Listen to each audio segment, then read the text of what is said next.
Hi guys! Papunta naman po tayo ngayon sa seafood buffet. Dinner na at napagod kami sa kakaswimming sa pool kanina. Kaya naman, oras na para punuin na naman ang aming mga tiyan. Are you ready girls? Yes. For buffet? Yay!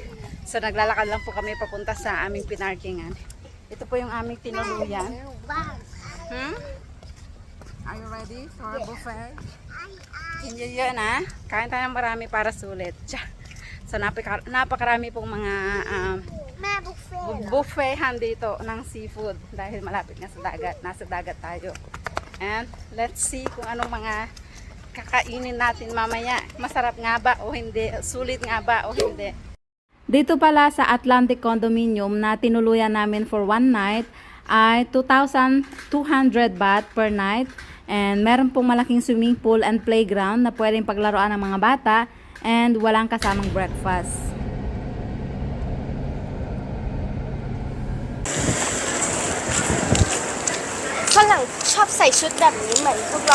So andito na po tayo guys sa seafood buffet dito sa Jomtien, Pattaya. Ayan. Dito po sa buffet restaurant na ito ay 429 baht ang isa. 199 naman para sa bata and free para sa aming toddler. At meron pong dalawang ihawan na binigay dahil dalawa kami na mag-asawa na pwedeng mag-ihaw.อะไรพ่อ?ปูม้า Wow! Look at Wow! Lalaki.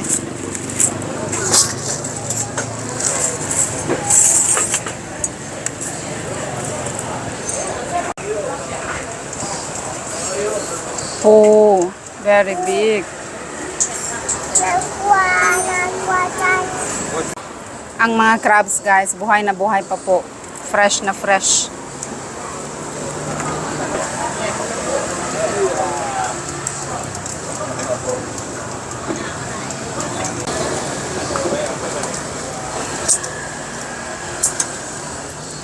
So meron po tayong dalawang ihawan. Meron din dito sa baba. At nandito po tayo sa gilid ng kalsada. Yes.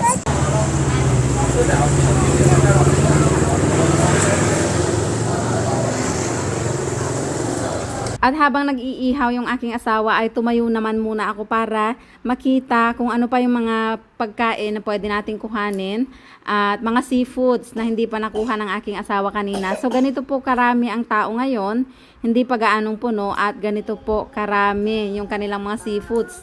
Nakakalula at talaga namang fresh na fresh pa. Lalaking tulya Oh wow, lalaking tulya at tahong. Hipon, ayan.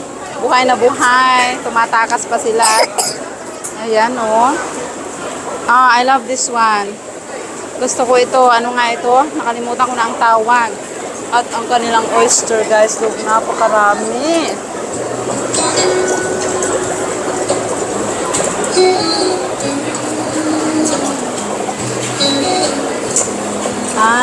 Nilalagay nila sa malamig para mamatay muna sila. Ganun pala yun. Ayan nilalagay muna nila sa ice. As you can see guys, buhay na buhay pa ang mga crabs at fresh na fresh yung mga hipon at iba pang mga seafoods. At pasensya na at hindi ko masyadong kabisado po yung mga tawag sa mga seafoods natin, pati sa mga isda. Kayo na lang ang magpangalan kung alam nyo po yung tawag dyan sa mga nakikita nyo ngayon, pa-comment na lang po.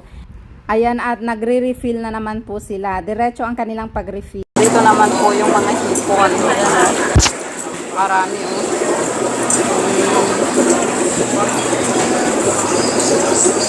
Dahil live here and bukod po sa mga seafood, meron na ditong mga luto na pwede na nating kuhanin.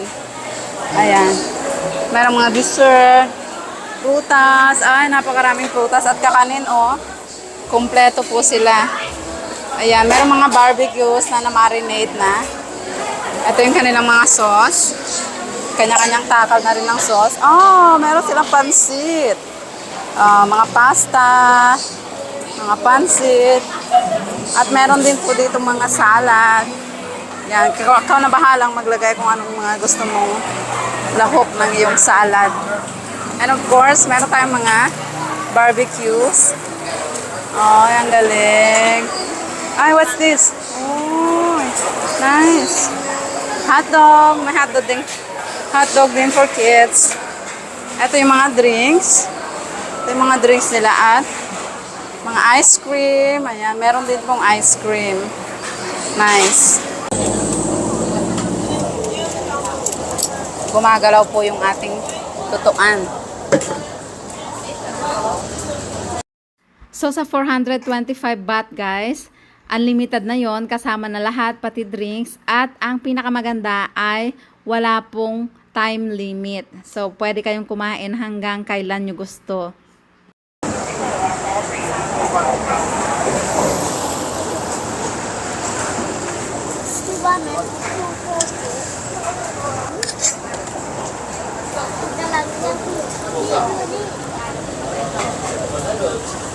Ayan, napakahirap po pag sariling sikap tayo, walang taga-video.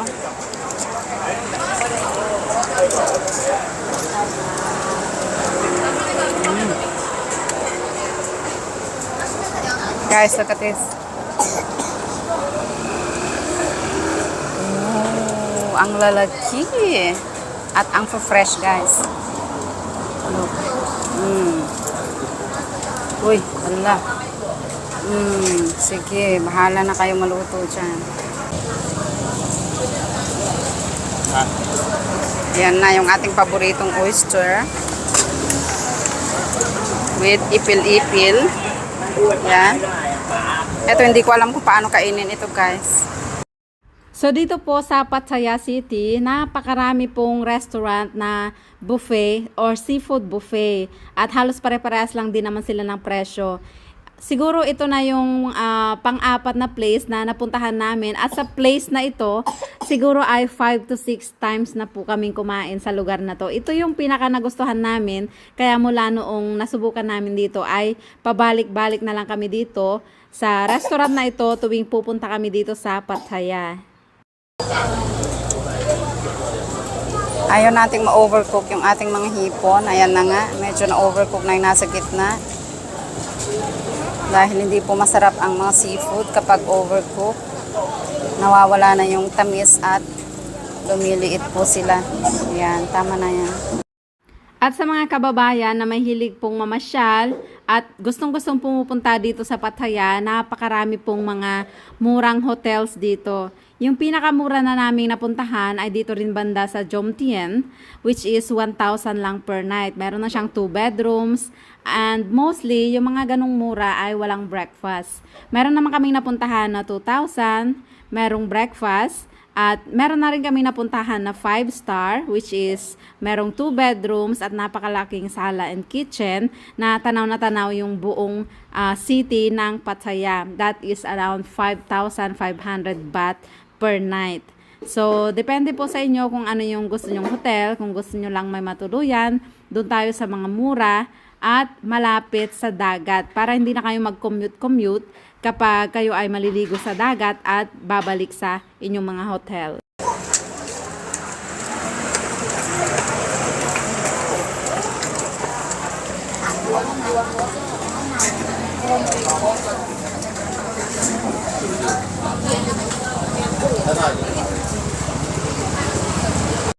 Pagdating naman po sa mga papasyalan, ay merong Jomtien and Pattaya Beach. Doon yung may mga nirerentahan na pwede kang umupo sa dalampasigan, maghapon na yon kapag nirentahan mo yung upuan and with umbrella.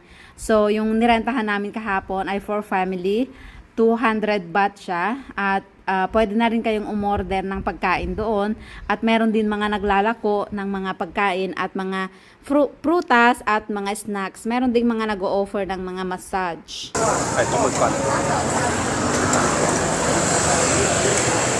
Nenga.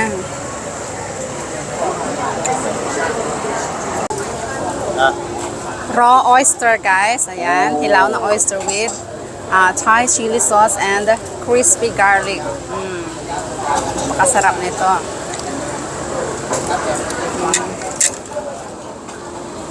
Ipil-ipil. Ipil-ipil po ito. May naman? At kung gusto niyo naman po ng hindi crowded na beach at white sand, ay napakarami din pong mga isla na malapit dito sa Pattaya. Meron diyang Koh Samed and Koh Lan. Yun yung pinakagusto naming dalawang isla na malapit dito. At kapag magbabangka ay mas mura, pero aabutin po yata ng 30 to 45 minutes ang biyahe. Kapag gusto niyo naman ng mas mabilis, pero mas mahal syempre, ay meron pong mga speedboat. Hindi kami nag-stay sa isla this time dahil natatakot po ako kapag maraming bata. Meron pa kasi kaming maliit na bata. At ito talagang seafood buffet ang sinadya namin ngayong trip na to. Mapurol po yung ating mga gunting. My gosh. At para po sa mga turista na gustong mamasyal dito na walang sariling sasakyan, ay wag po kayong mag-alala dahil napakarami po ditong pinaparentahan ng mga motor. Kung hindi naman kayo marunong magmotor ay marami pong mga pampasaherong motor dito at yung tinatawag na songthaew, yung maliit na jeepney. And of course, tuk-tuk. Marami din pong tuk-tuk dito sa Pattaya. Nasa kalsada po tayo nakapwesto guys, sa gilid ng kalsada.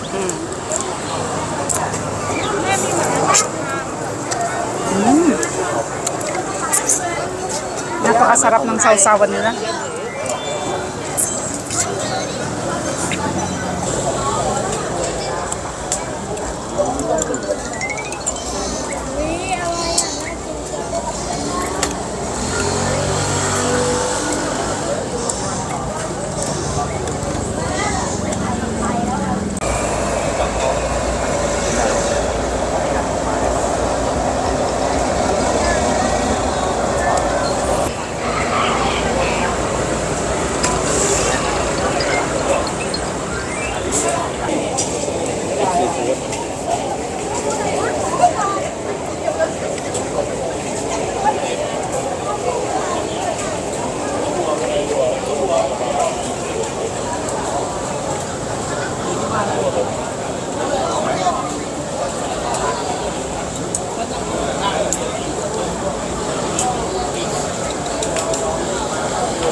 Mày đến. Ano ay? Ayan. Ito po guys yung tinatawag na horseshoe. Kung hindi ako nagkakamali. At nilalagyan ito ng seafood sauce. Ang bango guys at napakaraming itlog. Look.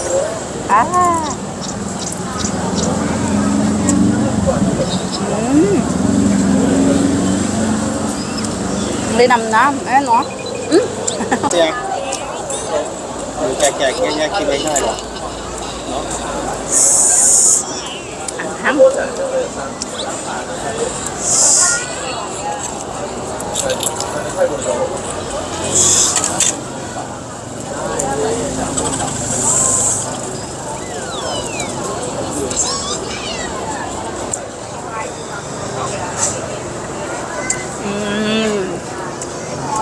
Sarap.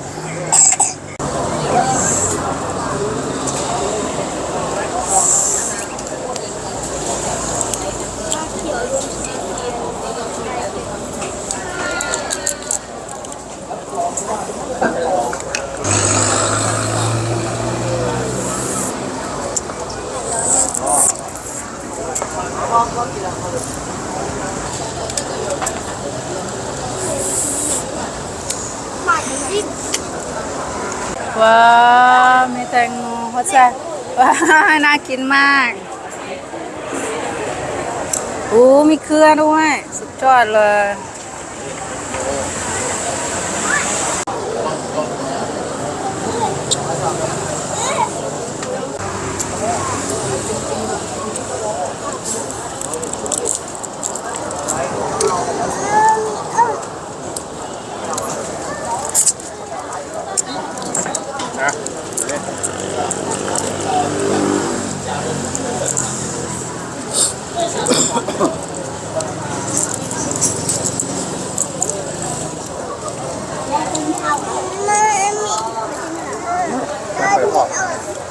怕高掉了吧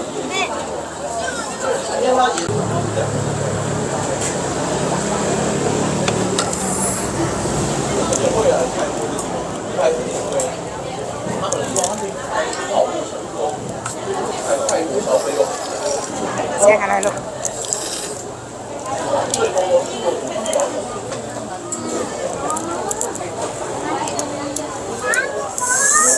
Susulitin ko na kumain ng seafood guys dahil mahal na naman ito sa amin.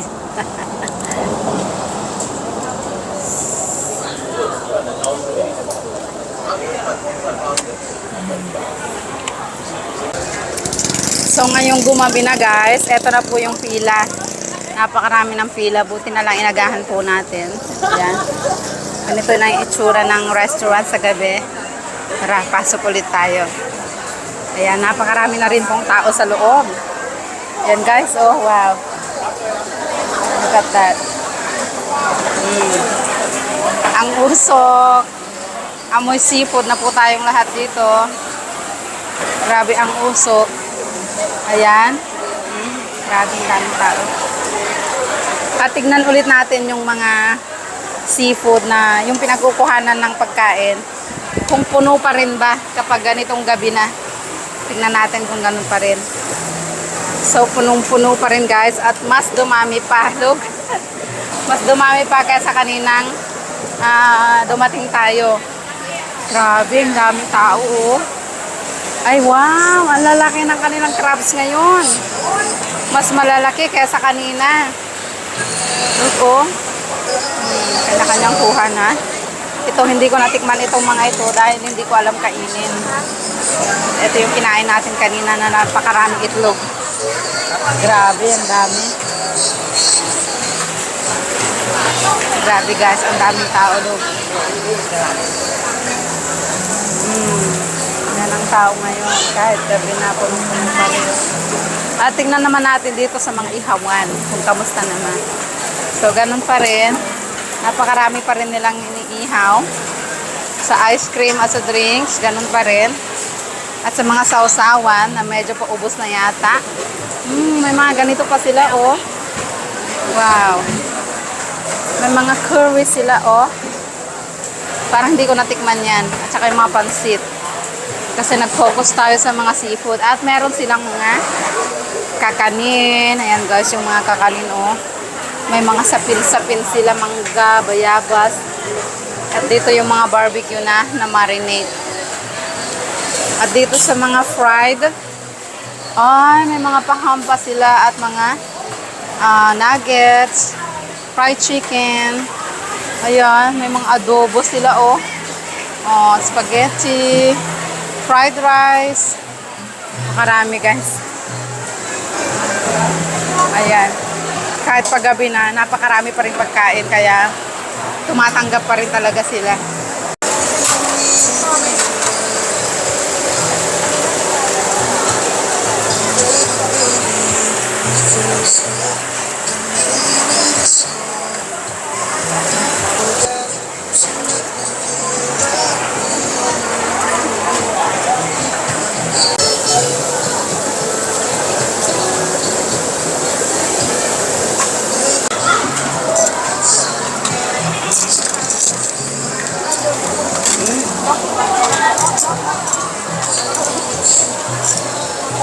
At hanggang dito na lang po, sana ay nag-enjoy kayo at nagkaroon ng idea sa mga seafood buffet dito sa Pattaya, Thailand.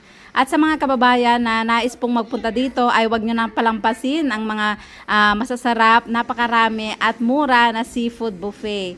At napakarami din pong hotel around here na mura lang. Hanggang dito na lang po, sana subscribe nyo ko.